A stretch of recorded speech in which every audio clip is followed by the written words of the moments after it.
네, 오늘커의 당잠사입니다. 당신이 잠든 사이 전해진 소식들 확인해 보시죠. 정말 악몽 같던 9월을 뒤로하고 10월 들어서 이제 좀 살만해지고 있는 그런 분위기가 형성되고 있습니다. 참 다행인데요.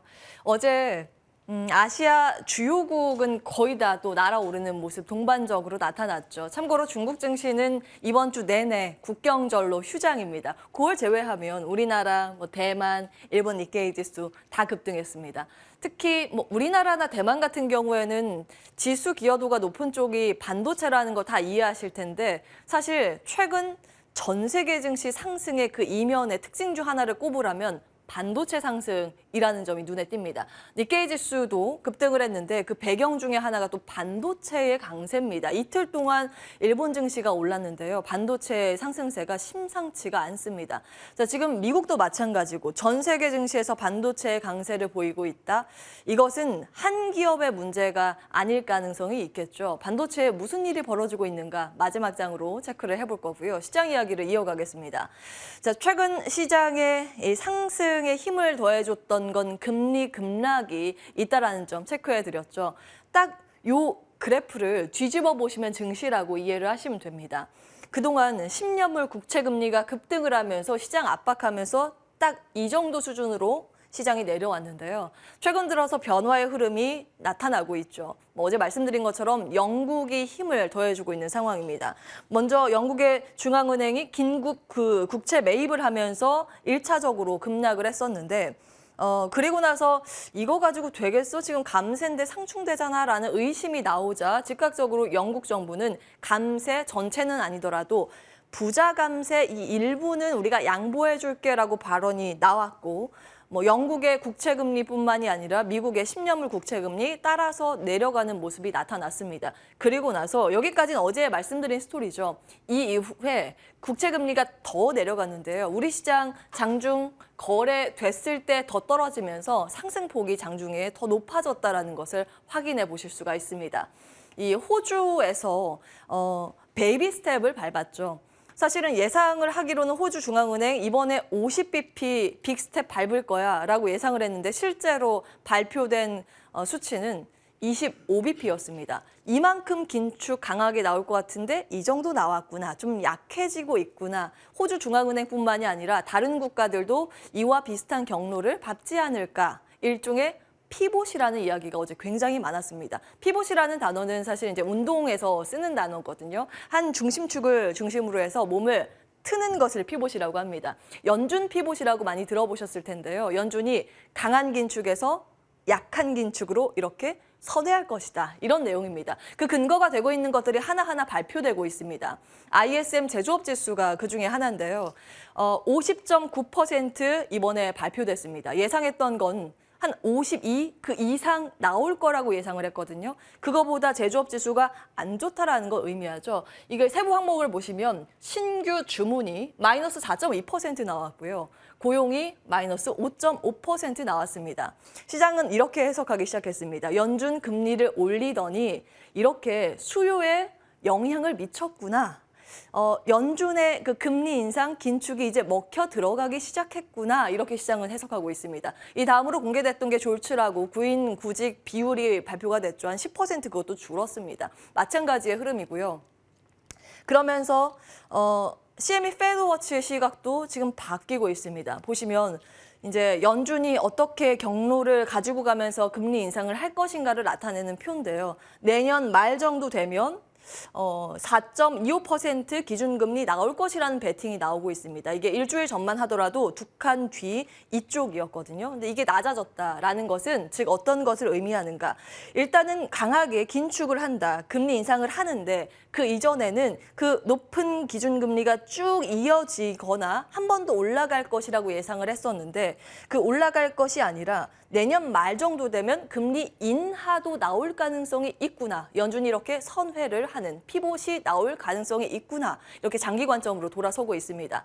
자, 이 스토리 어디서 많이 들어보시지 않으셨습니까? 딱 7월 베어마켓 랠리가 나왔을 때 똑같은 스토리였습니다. 그때 6월에 시장이 폭락을 했고 7월부터 이 같은 논리로 베어마켓 랠리가 시작되고 한 달 반 동안 시장이 올랐습니다. 희망 회로가 같은 경로를 통해서 지금 돌아가고 있는 상황입니다. 시장에서는 그렇기 때문에 이번에도 완전히 믿고 시장이 방향을 틀었다 이렇게 보기는 어렵다라고 이야기는 하는데 사실 자리상 이게 나와줘야 하는 자리이긴 했습니다. 나스닥 지수는 200주선이라는 아주 중요한 경계선을 지지 라인으로 잡는데요. 200주선이 이탈이 되면 그것은 시스템 리스크에 들어갔다라고 봅니다. 그렇게 되면 시장 이제 투매가 나와서 그때는 이제 매크로 이슈가 먹히지 않는 매도가 매도를 부는 수급이 그냥 시장을 끌어내리고 가는 그런 장세가 나타나는데 딱 그 수준에서 반등이 나온 겁니다. 그래도 다행이고요. 3대 지수가 일자히 이틀 연속 상승했습니다. 증시는 늘 그런 것 같습니다. 우리의 예상을 뛰어넘어서 움직이죠. 이틀 동안 상승 어느 정도 했는가? 그 전에 한 달 동안 10% 떨어졌죠. 한 달 동안 떨어졌던 것에 절반을 다 이틀 동안 돌려 올라가는 그런 모습입니다. 종목별로 봤을 때는 뭐 전 종목이 올라갔다고 해도 무방할 정도의 상승이죠. 전 섹터가 올랐고요. 어제 홀로 웃지 못했었던 테슬라도 한 2% 반등에 성공했습니다. 그리고 테슬라뿐만이 아니라 전기차들은 급등을 하는 질주의 흐름이 나타났고요. 반도체 섹터 급등을 했고 유가 상승으로 인해서 정유 섹터 올라갔습니다. 테마 섹터 가운데서는 리오프닝 테마가 가장 강했습니다. 크루즈, 면세점, 여행, 항공 이런 것들이 좀 날아갔고요. 정부에서 백신 의무화를 폐지했다는 소식이 동력으로 작용을 했습니다. 그리고 이제 그 밖에 눈에 띄는 부분은 퍼스트 솔라가 오늘 52주 최고가로 마감이 됐습니다. 태양광 관련주인데 오늘 우리 시장의 신재생 관련주의 방향이 좀 궁금해집니다. 자, 이 8월부터 말씀을 드렸던 통계인데 미국 같은 경우에는 9월은 전통적으로 약세 흐름을 늘 가지고 갔습니다. 그런데 그 이후에 10월에는 통계적으로 올라갔더라. 그리고 중간 선거가 있었던 10월은 이 통계보다 상승폭이 더 했더라라는 점을 말씀을 드리고 있습니다. 지금 흘러가는 방향대로라면 이 반등의 밑그림을 잘 그려가고 있는 것으로 보이는데요. 이번에도 이 통계가 맞기를 바라겠습니다. 반도체 이야기를 좀 해보겠습니다. 반도체 왜 오르는 것일까? 엄밀히 말하면 반도체의 호재는 없습니다. 없다고 보는 게 맞습니다. 그런데 왜 오르는 것일까? 좀 찾아봤습니다. 마이크론은 이번에 실적 발표를 했는데요. 엉망이었습니다. 실적 안 좋았고요. 앞으로도 안 좋을 게 분명한 그런 가이던스가 맞춰주고 있는 상황입니다.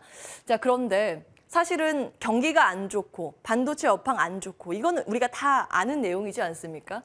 우려가 새롭지 않을 때 기대를 걸어볼 수 있을까라는 포인트, 과거의 사례를 좀 찾아봤는데요.